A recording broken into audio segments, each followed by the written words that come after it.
When I went for youth service, I made up my mind before I departed for Kano that I will pray the way I've never prayed before. I will fast the way I've never fasted. And I will give the way I've never given. That was my resolve. In order to help me keep my vow, when I got to camp, they stole my meal ticket. So the possibility of going back on my promise did not exist because the options were not many. May your meal ticket be. They stole my meal ticket the first night upon my arrival at the camp. So my fasting started almost immediately. Those were the days where we only had batch A and batch B. Batch A will come to camp in January and batch B will come to camp in July. So we came to camp in January. The temperature of Kano that year was 11 degrees in the night. Now, do you know what it feels like? You want to begin a prayer adventure and then the temperature now drops to 11 degrees. The meaning of 11 degrees is that it's very convenient for sleeping.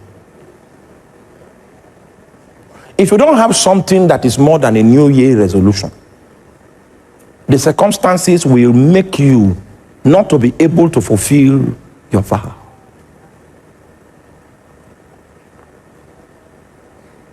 So I began to push in prayer, began to push in fasting, began to push. Those were the days when camp was 30 days.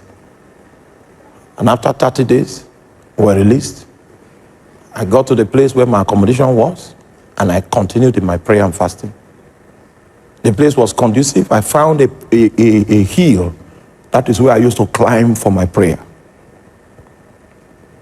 So when I come back from work, sometimes I come back from work by 5. I climb the mountain. I come back from the mountain by 11, sometimes 12 midnight, some other times. And I maintained it on a daily basis.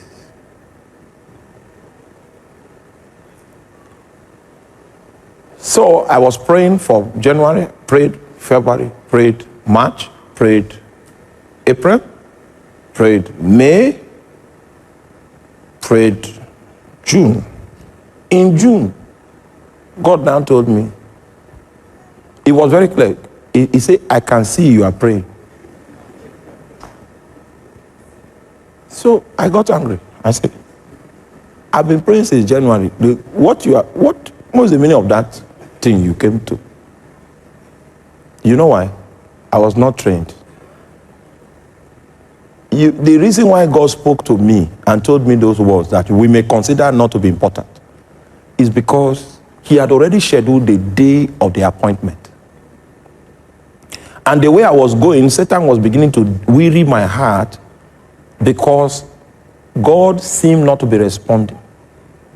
So in order not to allow Satan succeed with his mind bending, God said, I see you are praying. The meaning is, you have not reached the day of the appointment. Continue doing what you are doing. When the day of the appointment reaches, you will have your encounter. That was a prayer I did that I counted how many days I fasted. So it took 264 days before God encountered me. I will not be here today preaching to you if I didn't have that encounter. 264th day, I finished from my prayer on the mountain, came back into the room, because the prayer started becoming so intense that when I come from work with my tie, if I'm late, I don't drop it. I take the tie to the mountain.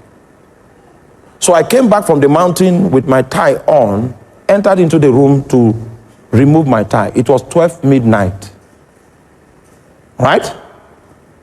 That was when I ran into 4 angels in my room. The suspended time, this thing you call time, was suspended.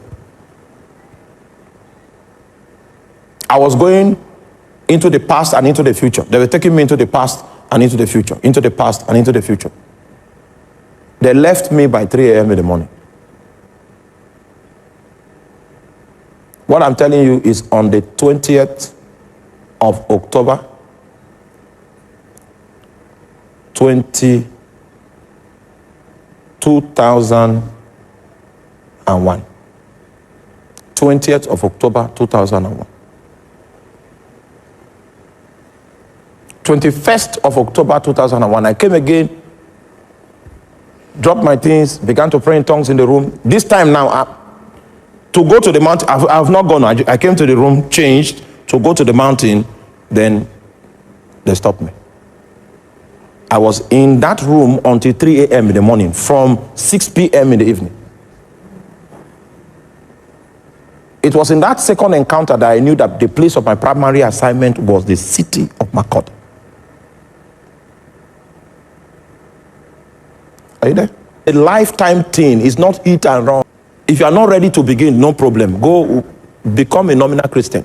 But the day you get ready, just know that this fire that I'm kindling now, I will kindle it for life.